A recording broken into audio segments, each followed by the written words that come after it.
Hello, welcome back to our channel. We are a family of two documenting our journey to FIRE, financial independence, retire early. In our previous video, we spoke about 401k, ROTH IRAs, contribution limits, income limits where applicable. If you haven't watched the video, I'll link it right here. For today's agenda, we are going to cover these things. For your 401k versus ROTH IRA, let me give you an overview. Both 401ks and ROTH IRAs are a popular tax-advantaged retirement savings accounts that differ in tax treatments, investment options, and employer contributions. Both accounts allow you savings to grow tax-free. Contributions to a 401k are pre-tax, meaning they are deposited before your income taxes are deducted from your paycheck.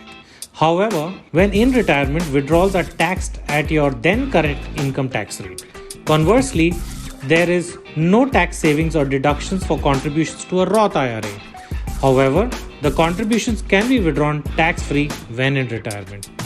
In a perfect scenario, you would have both in which to put aside funds for retirement. However, before you decide, there are several rules, income limits, and contribution limits that investors should be aware of before deciding which retirement account works best for them. If you'd like to learn more about this, our part 1 video covers all these in great detail. Do check it out. Let's look at it at a feature level. When you convert or you differentiate between a 401k versus ROTH IRA. Feature number 1, upfront tax break. In your 401ks, yes, contributions are deductible. In your ROTH IRA, there is no upfront tax break that you get. Second feature, withdrawals. In your 401k, the amount is taxed as ordinary income, but in your ROTH IRA, these are tax-free. Your contribution limits. In your 401k, as previously called out, is $19,500 for 2021 or $26,000 if you're age 50 or over.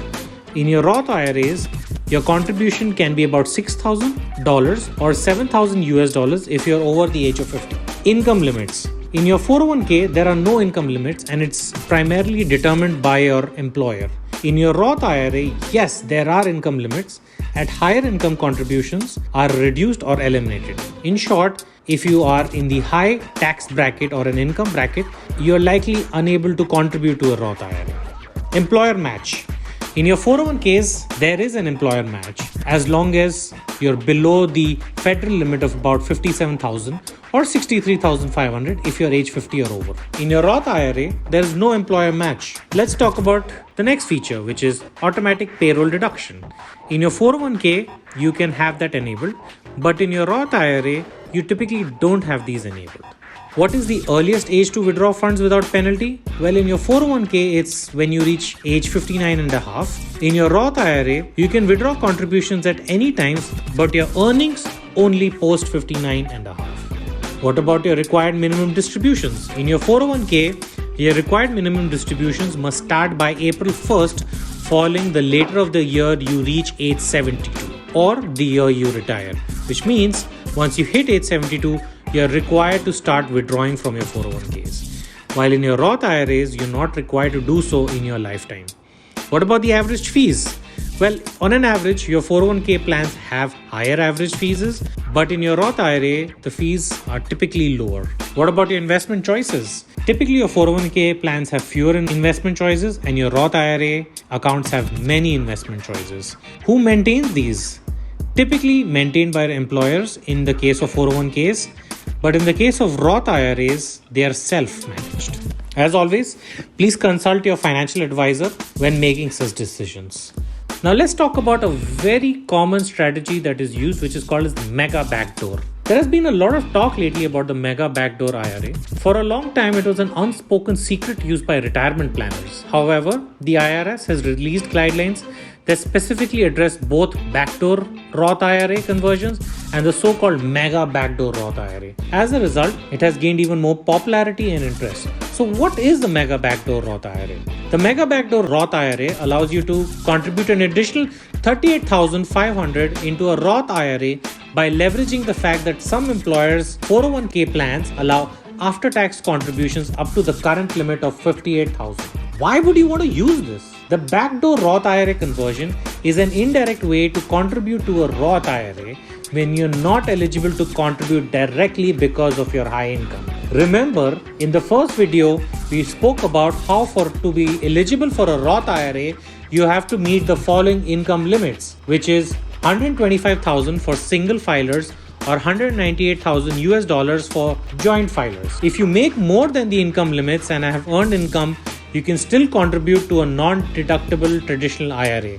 The backdoor Roth IRA uses this tactic to convert those non-traditional or non-deductible IRAs into a Roth account. Now that you have a refresher on the backdoor Roth IRA, the next part we're going to be talking about Brokerage Link.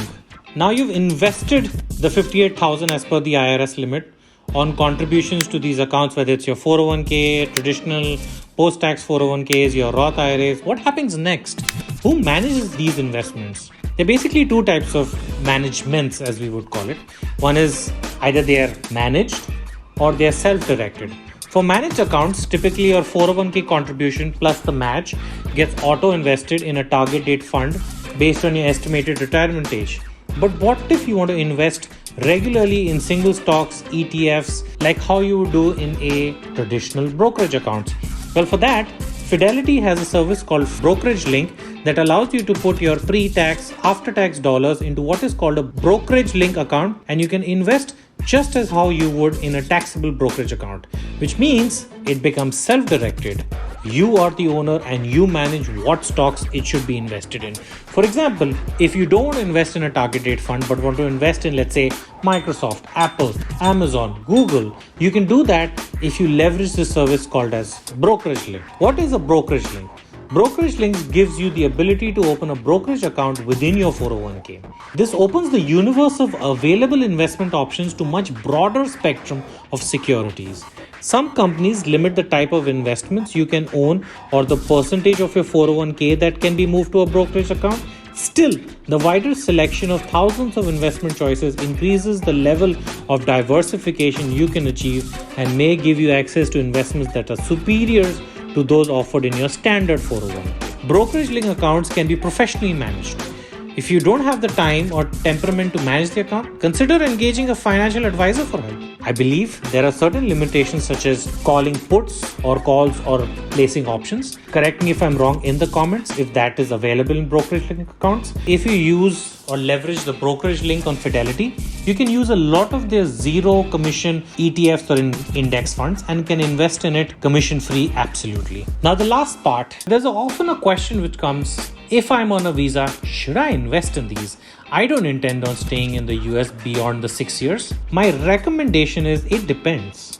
Personally, we are on an H1B and I max out all the avenues from 401ks to mega backdoor Roth IRAs to even HSAs. I even use Brokerage Link to manage my post-tax dollars. Why am I doing this? Well, for us, we plan on moving to Canada sometime after our H1B expires and think the proximity to the USA and the ability to convert our 401k to Canada's version of 401k helps us stay at ease.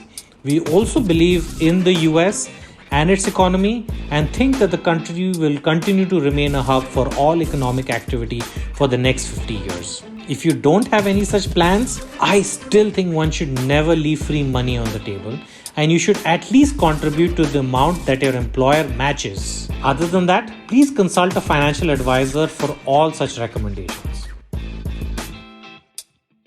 Hope you enjoyed our video. Please hit the like, share button. Please subscribe to our channel as it really helps us out a lot. What are your 401k strategies? Let us know in the comments down below. And until next time, we'll see you soon. Thank you.